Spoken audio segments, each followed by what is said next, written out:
mo malalaman na mahal ka pa ng isang babae kahit na wala na kayo? Kung gusto mong malaman, panoorin mo tong video na ito. Pero bago yan, nakikita ko, hindi ka pa nakasubscribe.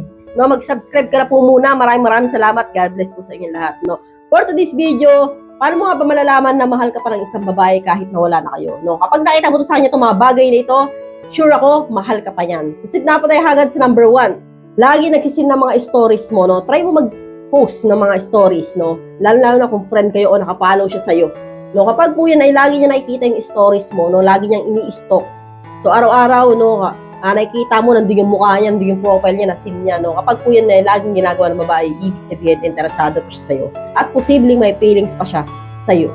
So, proceed na po tayo agad sa number 2. Hindi ka pa binablock, no? Ito po ay isang signs na talagang mahal ka pa ng isang babae kapag hindi ka niya mablock sa Facebook, no? Yung communication ninyo, takot mo siyang putulin kasi nga mahal ka pa niya. So, gusto pa niya natatanaw.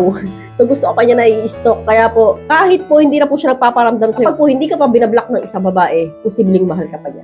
So, proceed na po tayo agad sa number 3. Hindi siya nagbubura ng mga memories niyo. No? Kung nakikita niyo, Lods, na yung mga dating picture together niyo, nandun pa rin sa gallery niya.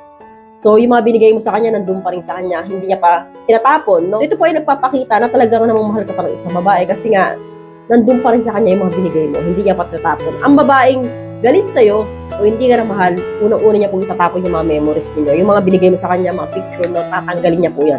Pero as long na nakikita mo pa yan sa kanya, ibig sabihin po, mahal ka pa niya. So, proceed na po tayo agad sa number 4. Lagi ka pa rin niyang hiningitian tuwing nagkikita kayo, tuwing nagkakasalubong kayo, hiningitian ka pa rin, pinapansin ka pa rin. No? Kapag po ganyan ang babae, Lods, ibig sabihin, posibleng may feelings pa siya sa'yo. Kaya po, nakukuha ka pa rin niyang ngitian, no? Lalo na kung wala pa siyang boyfriend until now, no? And then, nagkakasalubong kayo paminsan-minsan, nginingitian ka pa rin, parang pakiramdam mo, hindi na siya galit sa'yo, pakiramdam mo, yun, malamig na ulo niya, and then, parang baliwala lang sa kanya, yung nangyari, ganyan. Kung nag-away mo kayo noon, o kaya naman, talaga nga namang kinakausap-kausap ka niya, no? Hindi lang basta ngiti, no? Size po yan na posibleng mahal ka pa niya.